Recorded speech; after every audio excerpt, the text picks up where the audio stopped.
The year was 2087, and Earth had changed a lot in the last few decades. People from all countries now worked together under one government. They had solved many problems like climate change and energy shortages.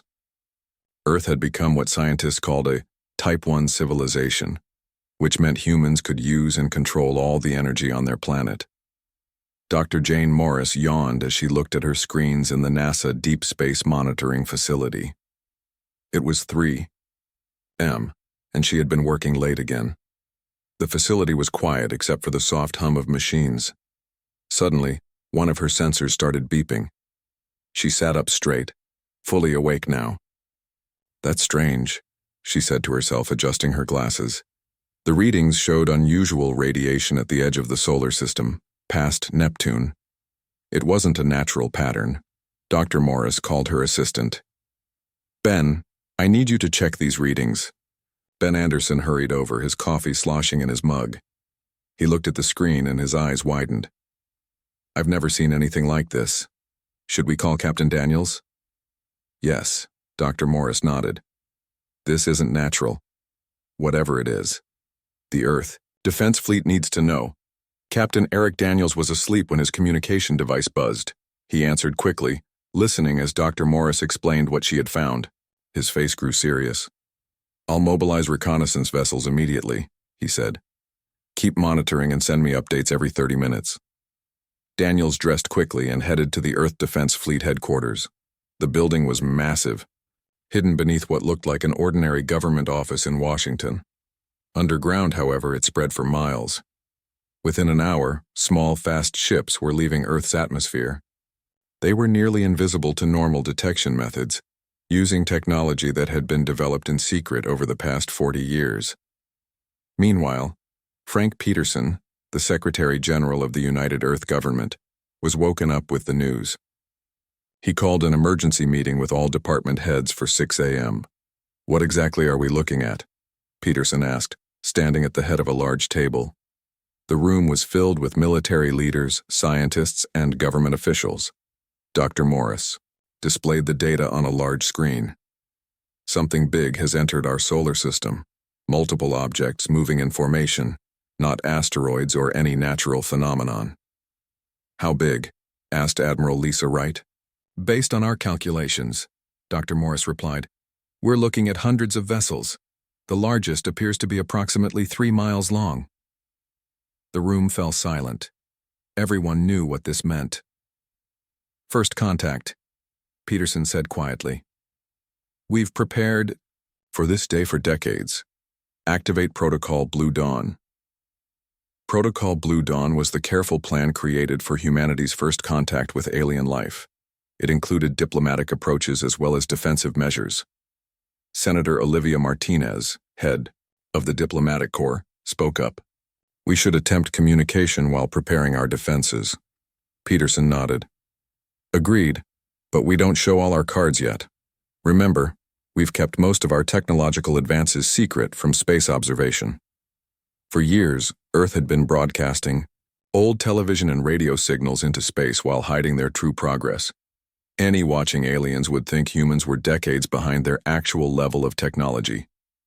By noon, the reconnaissance ships had sent back detailed images. The alien vessels were massive with strange designs that looked both beautiful and threatening. They had wings that didn't seem necessary in space and were covered in what appeared to be weapons. Earth's advanced AI systems worked to decode the signals coming from the alien fleet.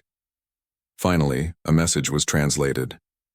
"Attention, primitive world," the message began. "You are now in the presence of the Therixian Imperial fleet. Your planet has been selected for incorporation into our glorious empire. Resistance is futile and will result in your annihilation. You have 48 Earth hours to surrender your world. Prepare for the arrival of your new masters." The message was played for the emergency council.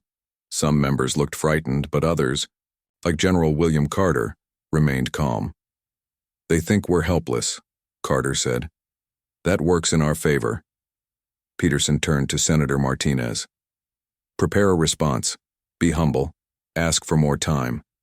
Make them think we're scared and confused." Martinez nodded and left to draft the message.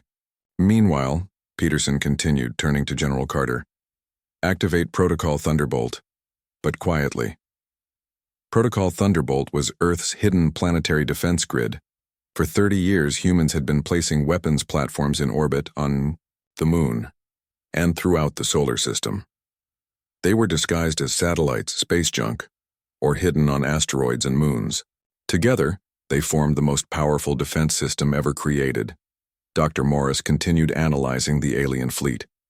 Based on their approach vector and speed, they'll reach Mars orbit in approximately 36 hours.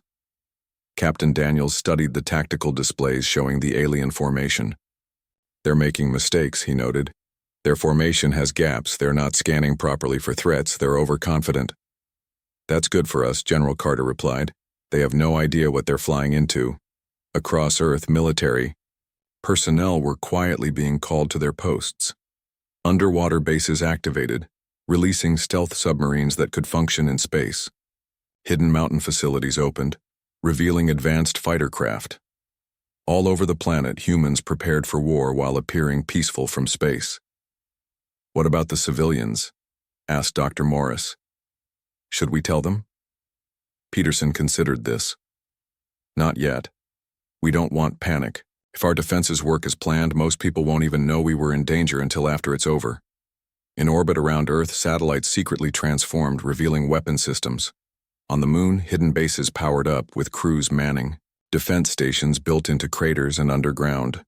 Lieutenant Samantha Green prepared her stealth ship for a closer look at the alien fleet. Permission to approach within visual range, Captain? She asked Daniels over the secure channel. Granted, but maintain absolute stealth protocol, Daniels replied. We need to know their capabilities before they reach Mars.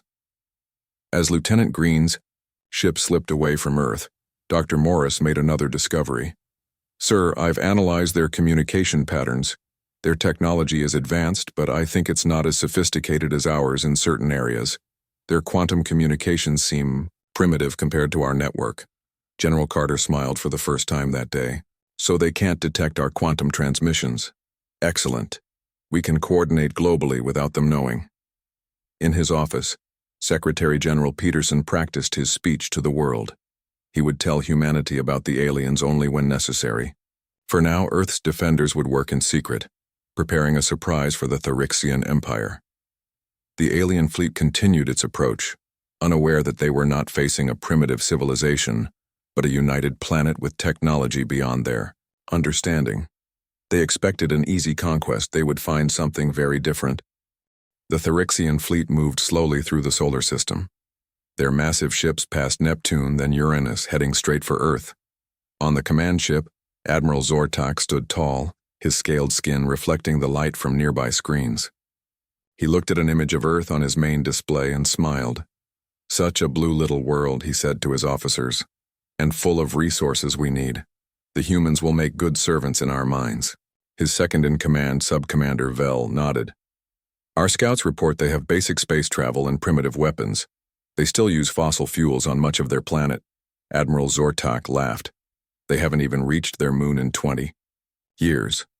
This will be the easiest conquest since the Rigel system.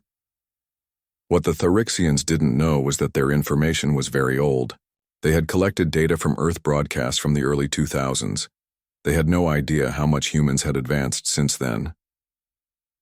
As the alien fleet approached Saturn, NASA engineer Alan Phillips sat in his control room deep under the Rocky Mountains. He was in charge of the Saturn Defensive Ring, a hidden weapon system built into Saturn's natural rings. To anyone looking, they appeared to be normal ice and rock. In reality, millions of weapon platforms were hidden there. They're entering optimal range, said Alan to his team. But we hold position. Remember, we're just watching for now. The Therixians passed by Saturn without noticing anything unusual. Their scans were good, but not good enough to detect Earth's technology. Meanwhile, Lieutenant Samantha Green piloted her stealth ship closer to the alien fleet. Her vessel, nicknamed Nightshade, was coated with materials that absorbed radar, light, and other detection methods. She was practically invisible. I'm getting detailed scans of their ships, she reported back to Earth. Their hull material is similar to our titanium alloys, but their engines are interesting. They use a form of plasma drive we abandoned 30 years ago. Captain Daniels received her report at Earth Defense Fleet headquarters. What about weapon systems? Primarily energy-based, Lieutenant Green replied, but the output readings suggest they're less powerful than our current laser defenses. Their biggest advantage is ship size and numbers. This information made its way to Secretary General Peterson and the Defense Council. Dr. Morris analyzed the data and came to a surprising conclusion. Their technology isn't as advanced as we feared, she explained. In many ways, they're behind us. They're just bigger and have been in space longer. General Carter nodded. That matches with our intelligence. The Therixian Empire has conquered 37 worlds, but they've never faced united resistance. They pick isolated planets and overwhelm them one by one. In space, the alien fleet reached Jupiter. Here they found what they thought was Earth's defensive line, a small group of space stations and outdated-looking ships. In reality, these were unmanned decoys built to look like humanity's best technology. Admiral Zortak gave the order. Destroy these pathetic defenses. Show them the power of the Empire. The alien ships fired, green energy beams cutting through the Earth decoys. The stations exploded impressively, sending debris in all directions. The Therixian crews cheered, believing they had just destroyed Earth's main line of defense. On Earth, people watched as news channels reported strange lights near Jupiter. Many civilians still didn't know about the alien fleet, but rumors were spreading fast. Social media was filled with speculation about astronomical phenomena or secret military tests. Finally, Secretary General Peterson addressed the world. He stood before cameras, his face serious but calm. Citizens of Earth, he began, I have important news. An alien civilization called the Therixian Empire has entered our solar system. They have hostile intentions and have destroyed some of our outer system monitoring stations. He paused, letting the information sink in. Then he continued. However, I want to assure everyone that we are prepared for this situation. Our defense forces are mobilized. There is no need for panic. Please continue your normal activities while our military handles this threat. What Peterson didn't say was that the monitoring stations were actually decoys, and that Earth's real defenses were still hidden and untouched. Back in space, Lieutenant Green continued her observation mission, getting dangerously close to the alien command ship. I'm intercepting their communications, she reported, sending them to Earth for translation. Dr. Morris and her team worked quickly to understand the alien language. Using Earth's advanced AI systems, they began to crack not just the language but the entire alien database. This is incredible, Dr. Morris said as information filled her screens. We have access to their ship schematics, their weapon specifications, even their battle plans. The Therixian fleet, unaware of this breach, continued toward Mars. They prepared a small force to establish a base on the Red Planet before the final approach to Earth. What they didn't know was that Mars already had human bases hidden under the surface.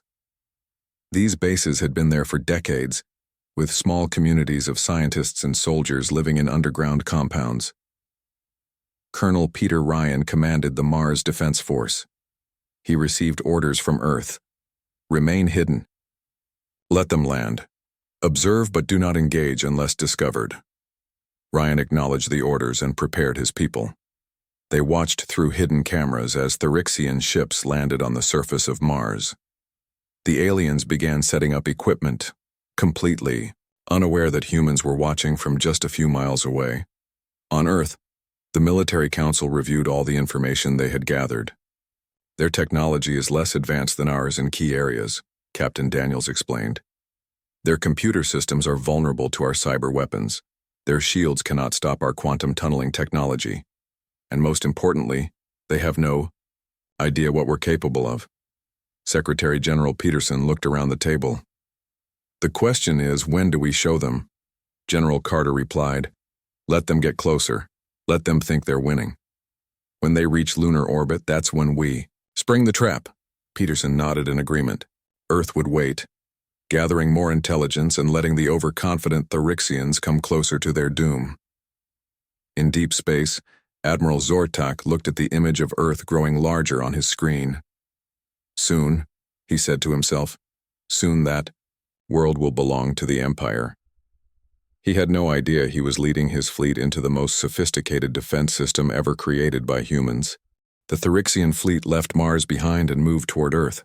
Their ships formed a wide formation, spreading out to surround the planet and its moon. Admiral Zortok stood on his command bridge, watching as the blue planet grew larger on his screens. "Begin. The final approach," he ordered. "Prepare all weapons. Today we add another world to the glorious empire." His officers moved quickly, pressing buttons and giving orders to the rest of the fleet. Thousands of soldiers prepared for the ground invasion, checking their weapons and armor. They had conquered many worlds before, and saw no reason why Earth would be any different. On the moon, hidden eyes watched the alien ships. Commander Ethan Mendez sat in the control center of the secret lunar base. This base wasn't on any public maps. It was built into the dark side of the moon, hidden from Earth and space.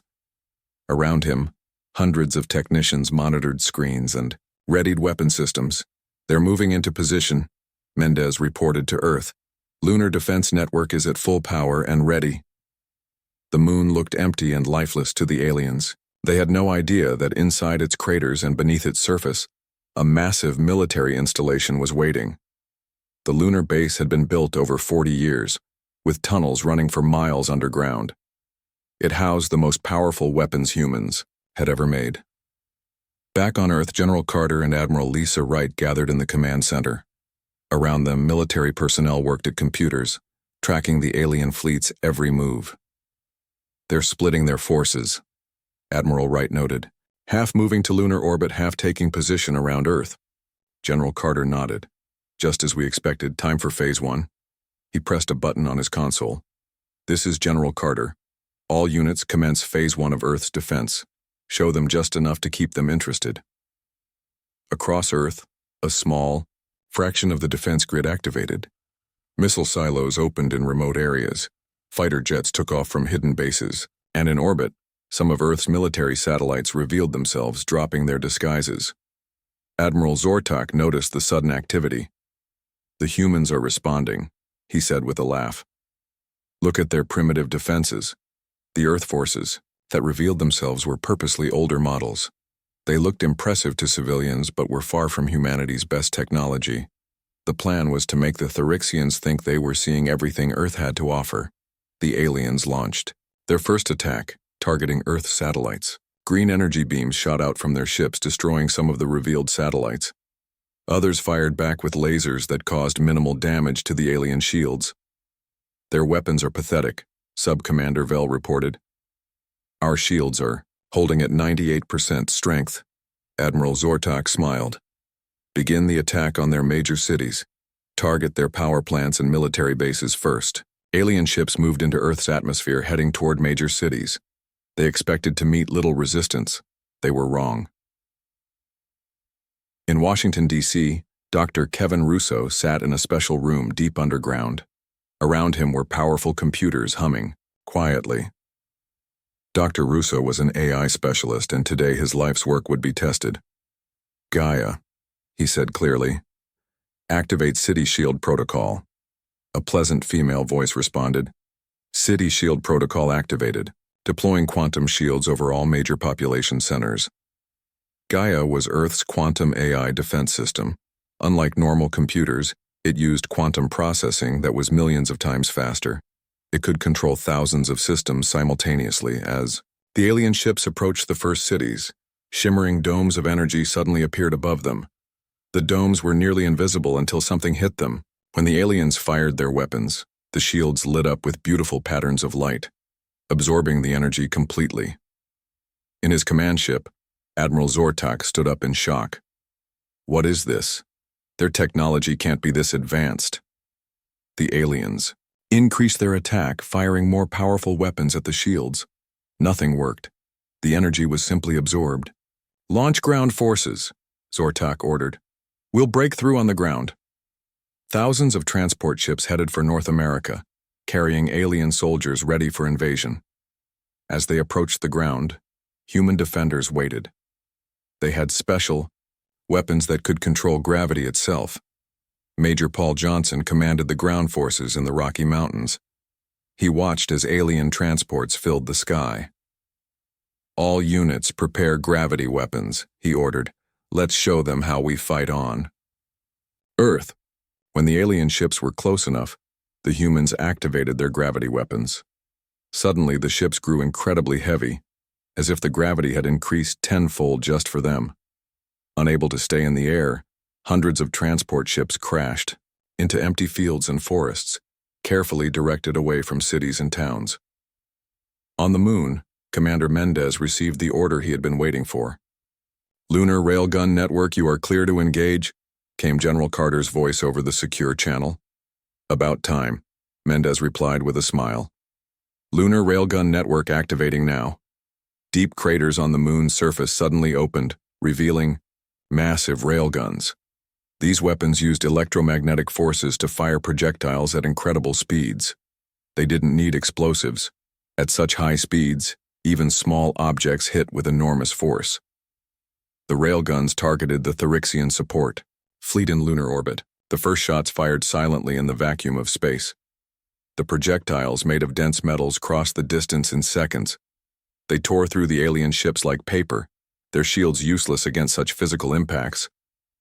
20 alien ships were destroyed in the first minute.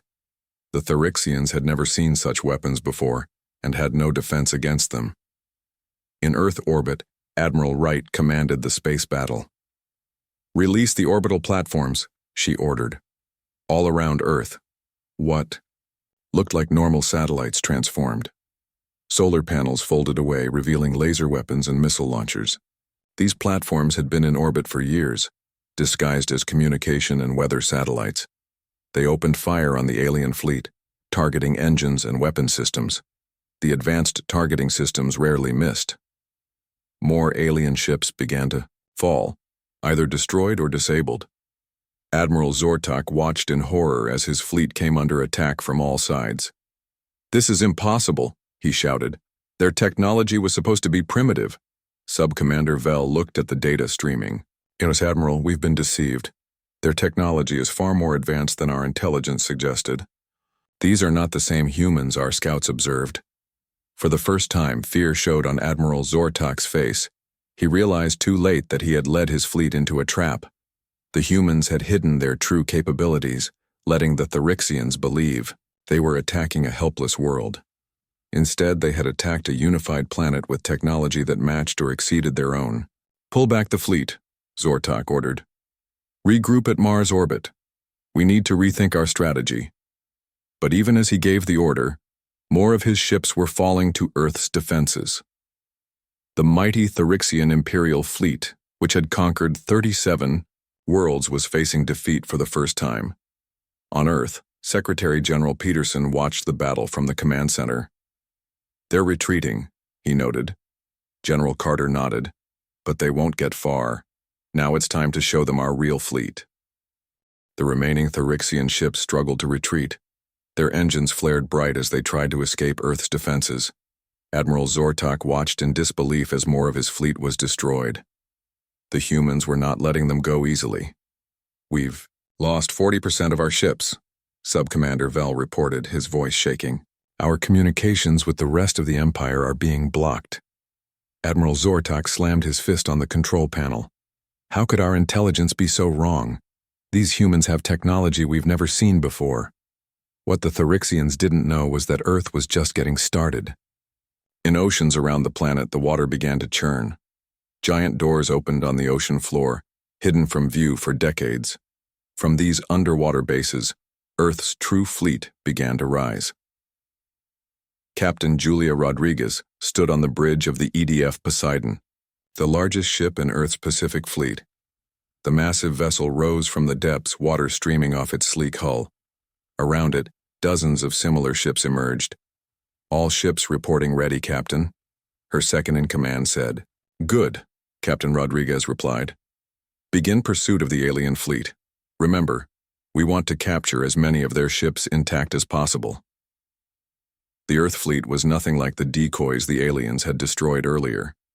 These ships were built with the most advanced technology humans had developed.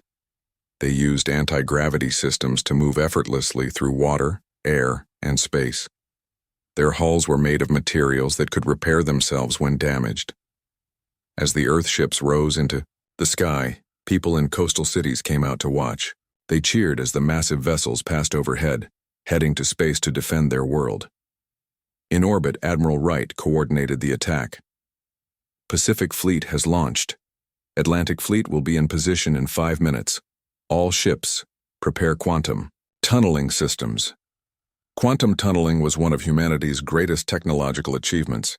It allowed objects to pass through solid matter by shifting them partially into another dimension. Earth ships could use this to bypass enemy shields completely.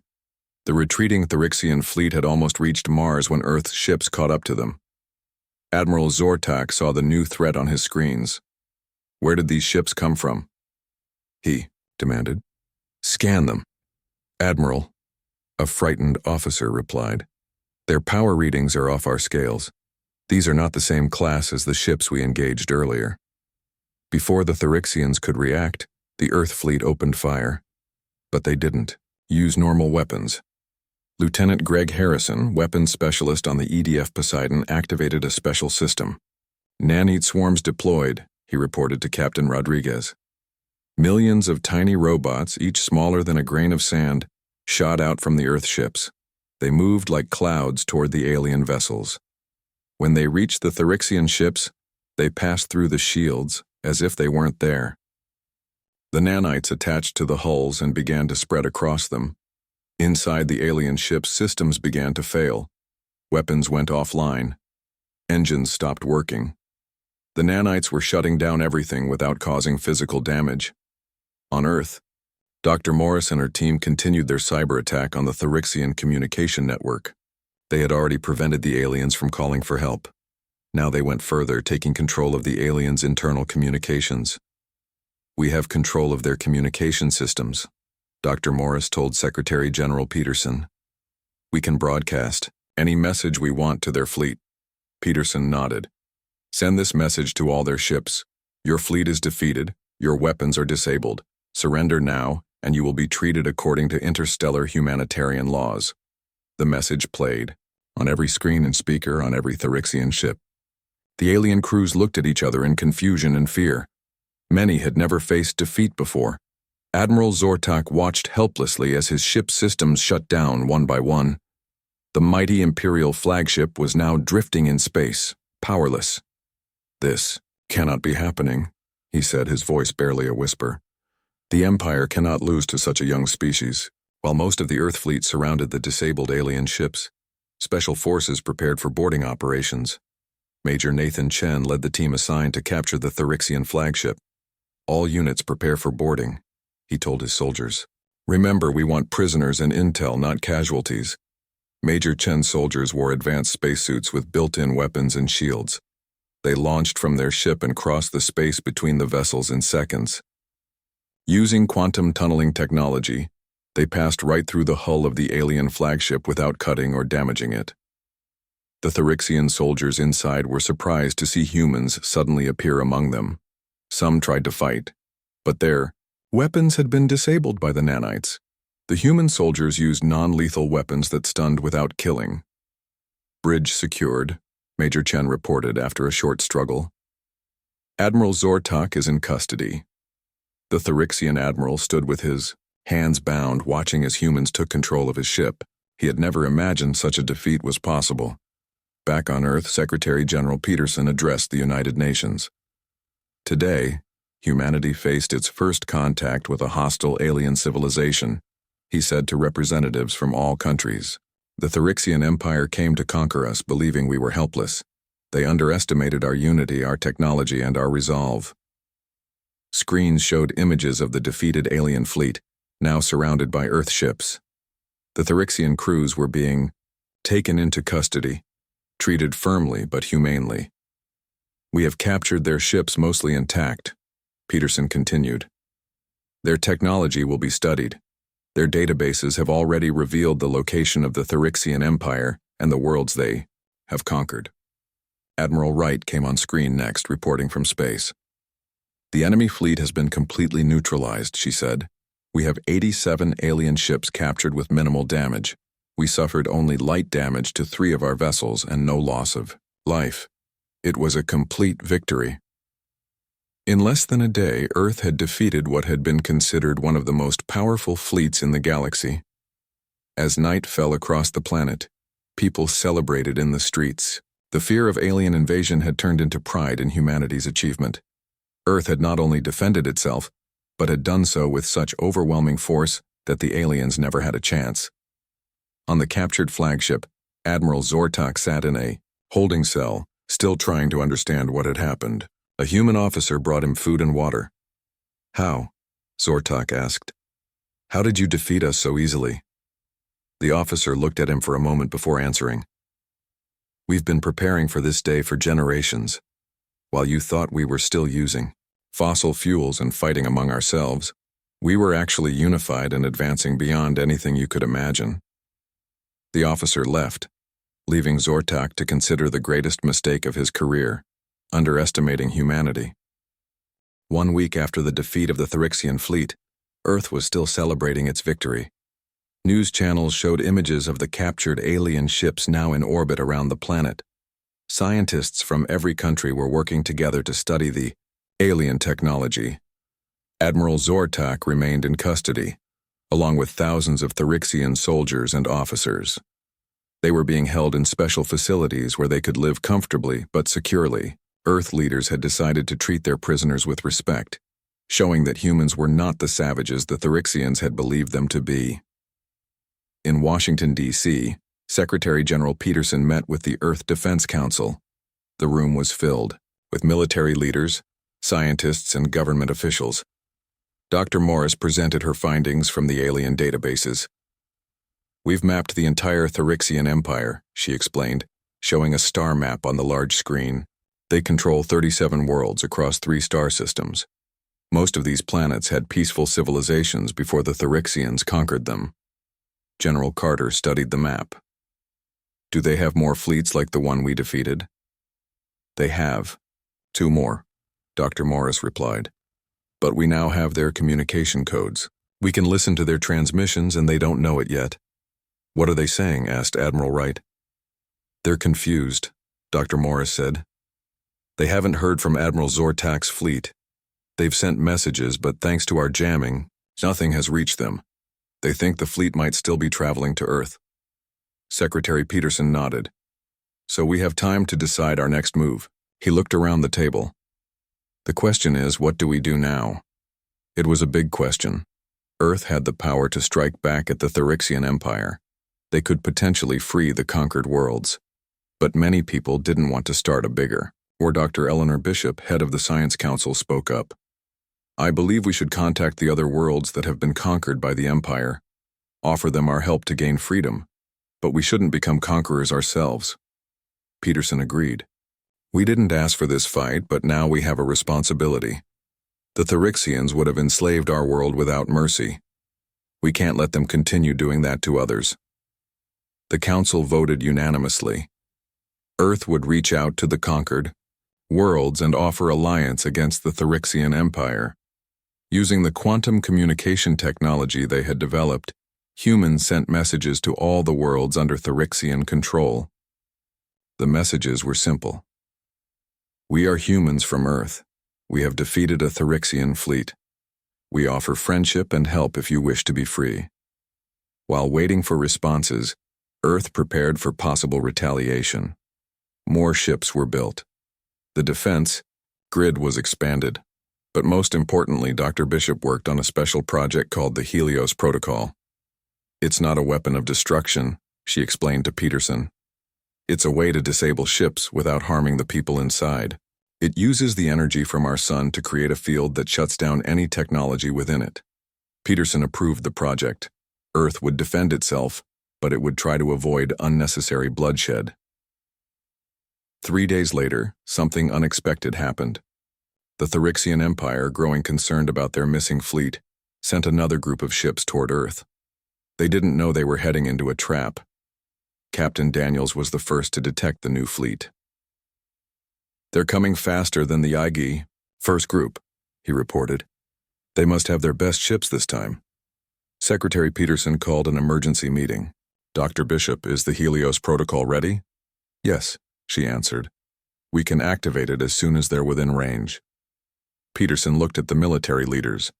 Our goal is to disable their ships without destruction.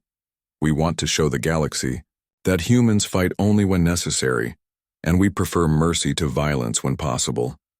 The Earth Defense Forces took positions. This time, there was no need for secrecy. Earth showed its full strength, positioning its fleet in a defensive formation around the planet. When the second Therixian fleet arrived at the edge of the solar system, they were shocked to see their first fleet's ships in Earth orbit, clearly captured. Before they could react, Earth sent them a message. Therixian fleet, this is Secretary General Frank Peterson of Earth. Your previous invasion force has been defeated and captured. We have no desire for war, but we will defend ourselves. Turn back now or face the same fate. The Therixian commander was furious. Humans lie. No primitive species could defeat an Imperial fleet. All ships prepare to attack. As the alien ships charged toward Earth, Dr. Bishop activated the Helios protocol, giant mirrors in orbit around. The sun focused its energy into a powerful beam. This beam wasn't hot or destructive. Instead, it carried a special type of energy that affected only technology. When the beam reached the Therixian fleet, every ship suddenly lost power. Their engines died. Their weapons went offline. They drifted helplessly in space, unable to attack or retreat. Earth ships surrounded the disabled fleet. Captain Rodriguez led the boarding parties. Remember, no unnecessary force, she told her troops. These aliens are now our prisoners, not our enemies. Within hours, the second Therixian fleet had been captured without a single death on either side. The aliens were stunned by the humans' technology and even more surprised by their mercy. Back on Earth, Dr. Morris was excited. We're receiving responses from the conquered worlds. They're all asking for our help. Some have already started rebellions against their Therixian rulers. Secretary Peterson made a decision. Captain Daniels, I'm appointing you as Earth's ambassador to these worlds. Take a fleet to help them, but remember, we're there to assist, not to rule. Captain Daniels accepted the mission. I'll make sure they understand that Earth wants allies, not subjects. In the following months, Earth ships traveled to the conquered worlds. They used the Helios protocol to disable Therixian forces without bloodshed. One by one, planets gained their freedom, forming a new alliance with Earth. Admiral Zortak watched all this from his comfortable but secure room on Earth.